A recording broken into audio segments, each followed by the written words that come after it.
السلام علیکم ورحمۃ اللہ وبرکاتہ۔ امید ہے کہ تمام ساتھی خیر و عافیت سے ہوں گے، اور دعا ہے کہ اللہ رب العزت آپ تمام دوستوں کو یوں ہی خوشحال رکھے، آمین۔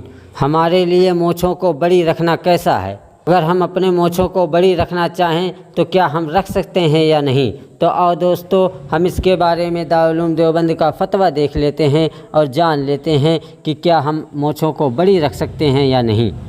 سوال: مونچھوں کو تراش کر لبوں کے برابر کرنا سنت ہے، لیکن میں نے سنا ہے کہ حضرت عمر فاروق اعظم رضی اللہ تعالیٰ عنہ کی مونچھیں بڑی بڑی تھیں۔ کیا میں نے صحیح سنا ہے؟ کیا ہم مونچھیں بڑی رکھ سکتے ہیں؟ جواب: بسم اللہ الرحمن الرحیم۔ مونچھیں کاٹنے میں سنت طریقہ یہ ہے کہ ان کو اس طرح کاٹا جائے کہ ہونٹوں کے اوپر کی سرخی نظر آنے لگے۔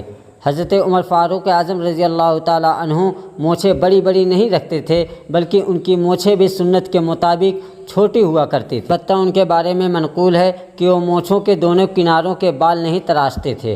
واضح رہے کہ حضرت کا یہ عمل جمیع صحابہ کا عمل نہ تھا، اسی وجہ سے ان کی یہ خصوصیت بیان کی جاتی ہے، اسی لیے بال کے اس حصے کو بھی تراش لینا بہتر ہے۔